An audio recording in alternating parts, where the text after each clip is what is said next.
Fala pessoal, tudo bem com vocês? Trouxe aqui para vocês mais um vídeo para o canal. Quero falar um pouquinho do... Tem vários assuntos aí, né, que aconteceram durante o dia. Carlo Ancelotti é o novo técnico da seleção brasileira. Já aconteceu ontem, né? Ontem foi segunda, no domingo. Palmeiras perdeu para o Flamengo e trouxe uma...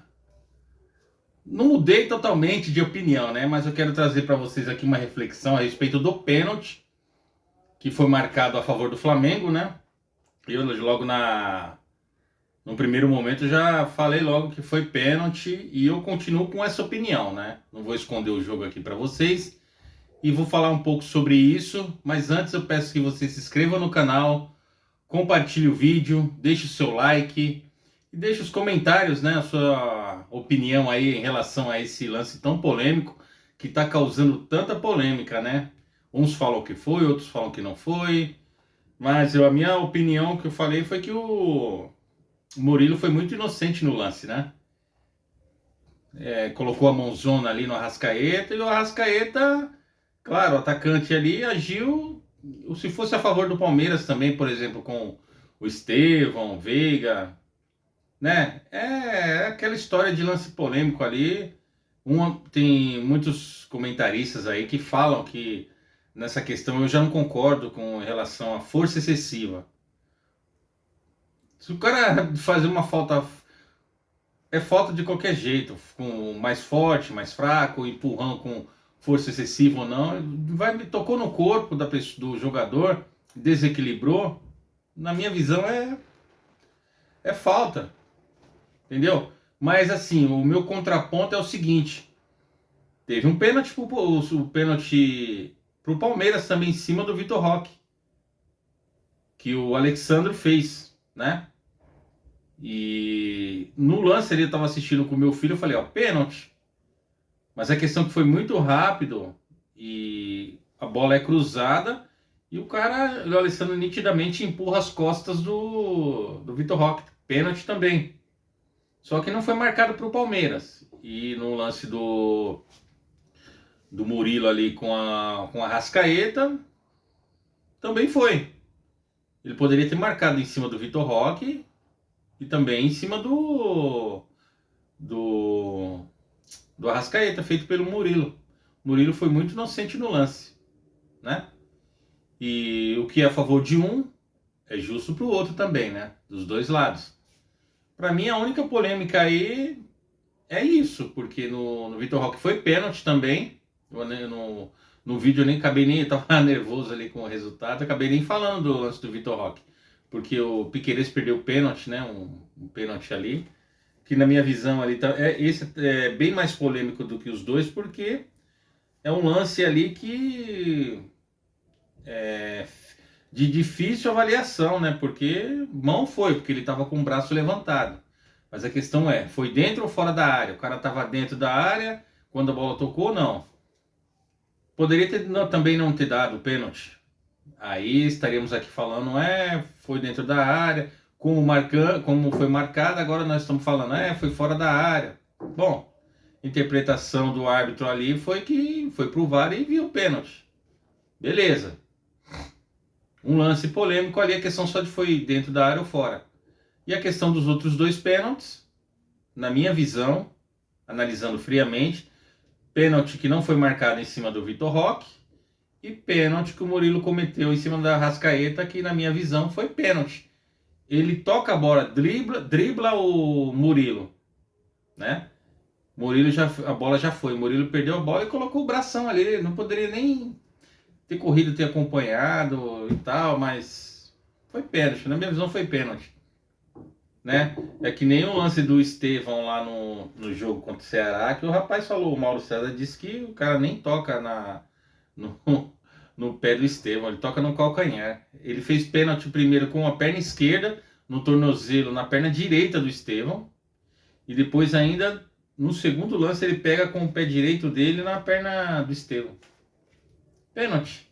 Mas já foi, é passado. A gente tem que discutir quando é uma coisa que... Lances polêmicos que acontecem, que nem no jogo contra do Grêmio e do Bahia. Ali é vergonhoso, né? O cara induz, muitas vezes os atacantes induzem também a arbitragem para poder marcar um pênalti daquele. Mas hoje em dia tem um VAR para corrigir, né? E tem um detalhe ainda, o Murilo deveria ter tomado cartão amarelo, que o juiz ali nem deu para ele. Era falta, pênalti e cartão amarelo. Ele não deu. Bom, mas é passado, já foi. Eu só queria trazer o contraponto aqui para tentar equilibrar um pouco a minha opinião, porque teve muitos inscritos aí do canal que falaram: nossa, mas você não achou que foi pênalti? Achou que não foi pênalti e tal? Ficou aquela discussão. É a minha opinião, cada um tem a sua opinião, né? Eu tento aqui, galera, no canal ser mais transparente possível e deixar a minha opinião aqui, seja contra o Palmeiras, a favor do Palmeiras, contra uma opinião sincera e honesta para todos, né? E na minha visão ali foi pênalti mesmo. Vamos pro próximo jogo agora, já foi. Palmeiras vai jogar amanhã, né? Tava vendo aqui uma notícia aqui com preços populares aí, né? Palmeiras já vendeu até o momento 27 mil ingressos no adeus do Estevão no Allianz Parque. Estevão, foi bom enquanto durou. Garoto de ouro, excelente jogador. Mas foi vendido, né? Uma joia aí, uma joia rara. E eu acredito que o Estevão vai evoluir muito como jogador, como pessoa, né? Ele vai jogar na Europa. E ele é novo, ainda tem 18, acho que já fez 18 anos. Ele vai ganhar um pouco mais de corpo, né? E vai evoluir como jogador. E vai ser um excelente jogador tanto pro Chelsea, né? Porque foi o clube para qual ele foi vendido, como para a seleção brasileira. Foi convocado pelo Carlo Ancelotti aí, né? E agora a gente deseja toda sorte para ele aí, que ele seja um grande jogador, tenha a cabeça no lugar, seja um excelente filho, ouve bastante seus pais, que os pais são, para os filhos, né, são... A gente na vida, a gente tem que dar bons conselhos para os nossos filhos.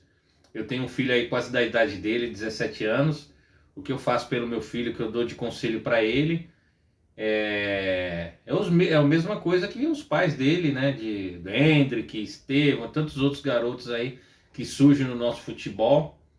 Precisam ouvir os pais, porque ouvindo os pais eles vão ter grande futuro aí pela frente. E o Estevão, ele tem uma excelente família, um alicerce muito bom, né? E a outra questão que eu queria trazer para vocês aqui, já acabei falando um pouquinho, né, do Carlo Ancelotti, novo técnico da seleção. É um excelente técnico de futebol, mas peço calma para vocês, porque eu quero ver na primeira derrota, o cara tá chegando agora, todo mundo elogiando e tal, mas na primeira derrota, segunda derrota, e esses mesmos que estão elogiando vão criticar. Aí tá o meu ponto. Vamos deixar ele trabalhar, é um cara, é um estrangeiro, o cara tá chegando agora num país que ele não conhece. Claro, ele conhece o futebol brasileiro, mas assim, os hábitos, os costumes, né, do povo brasileiro é diferente de onde ele está acostumado. Ele é europeu, né?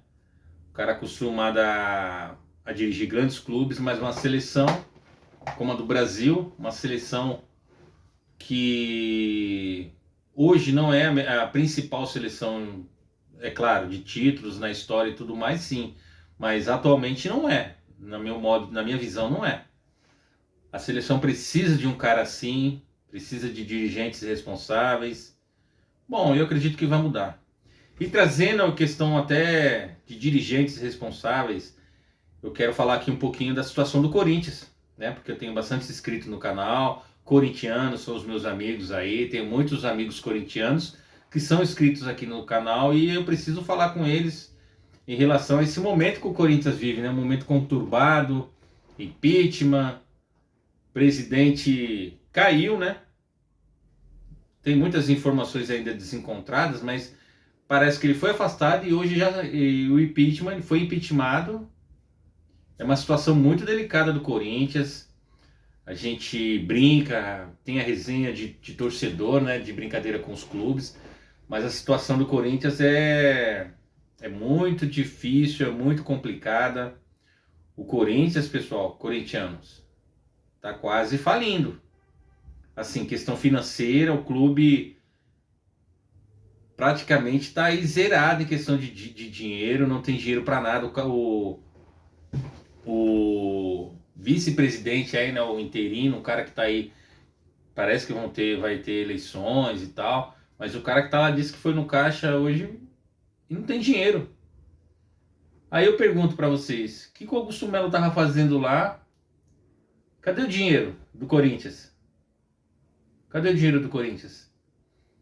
Ele falou que ia, eu até acreditava nele, né? Até que ele tinha, não sei se era boa intenção, ou ele enganou muita gente, porque eu acreditei no que ele estava falando, que ele era inocente, que ele queria o melhor para o Corinthians, mas e agora?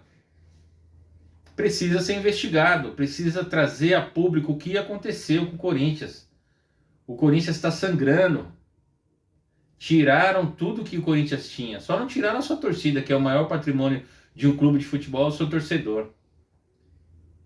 E agora eu falo para os corintianos, é hora de zerar tudo e começar do zero, na minha visão. Igual aconteceu com o Palmeiras em 2015, o Paulo Nobre. Se não fosse o Paulo Nobre, o que seria do Palmeiras, né?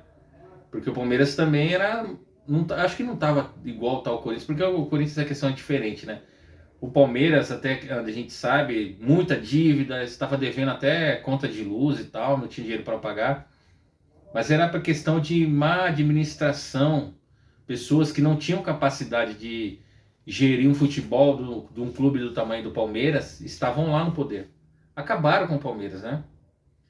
E agora, além do Corinthians, a situação é pior ainda, porque além das pessoas que estavam lá no poder, não tinham capacidade, no meu modo de ver, eram pessoas desonestas, né? Precisa chegar tem que ter algum corintiano, algum cara tipo Paulo Nobre para ajudar o Corinthians. Mesmo que não seja com dinheiro, financeiramente, mas eu acho que é o que precisa nesse momento. Mesmo que não seja para ajudar financeiramente, teria que ter um cara honesto, um corintiano de verdade, tipo Paulo Nobre, falasse assim, ó, gente, vamos parar, vamos zerar aqui, vamos começar, é daqui para frente. Como que o presidente contrata o Memphis Depay, um excelente jogador, para pagar o que paga para ele? Outros jogadores que vieram para ganhar muito dinheiro. O Corinthians não era o momento disso. Tem que ter uma pessoa lúcida lá, um cara pé no chão que fala, não, o Corinthians não tem condições de ter um time desse agora, né? Nós precisamos zerar as dívidas. Na nossa vida a gente não faz isso. Parar de endividar o clube. Agora, daqui para frente, nós vamos seguir com o futebol com o que o Corinthians tiver de dinheiro. O Corinthians tem uma receita boa, né? Mas não comprar jogador a preços exorbitantes. Não é o momento.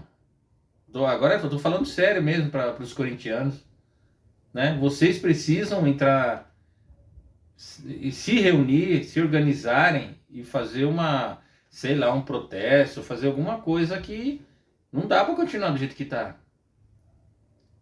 Além de ser vergonhoso para um clube do tamanho do Corinthians, com uma capacidade que tem, não fazerem isso com o Corinthians. São pessoas que estão passando lá, que estão sangrando. Cada um que vem dar uma facada, né? O patrimônio do clube é um torcedor, e o torcedor fica aí, ó. Lota o estádio praticamente todos os jogos, ajuda o clube, torce. A torcida do Corinthians não critica o time durante os jogos, diferente de muitas torcidas por aí, porque o jogo tá rolando, o cara tá lá gritando, xingando o jogador. O Corinthians não. O Corinthians precisa se mexer, né? A torcida apoia o clube, mas...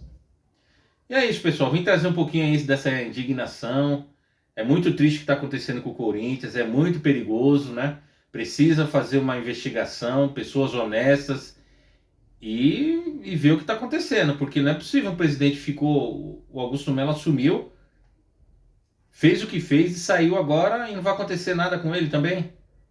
com os outros. Porque não é só o Augusto Melo, tem que ir lá atrás. O problema vem lá de trás, né? Bom, é isso, galera. O vídeo de hoje foi esse. Se inscreva no canal, deixe o seu like, compartilhe o vídeo.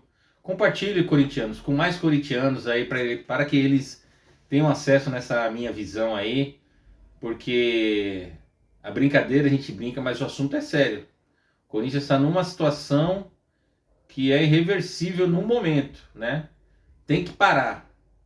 Fechar a torneira, não pingar mais nada, não gastar com mais nada, porque vende, manda os jogadores para outros clubes, fiquem só com a base de jogadores para o time também não cair, né? Mas não, o Corinthians não está em outro patamar. Como que o presidente fala uma coisa dessa? Mas é isso, galera. Se inscreva no canal, compartilhe o vídeo, deixa o like. E amanhã tem Verdão, hein? Palmeiras e Sport Cristal no Allianz Parque. Jogo de despedida do Estevão. Valeu, Estevão. Sucesso, garoto. Avante palestra.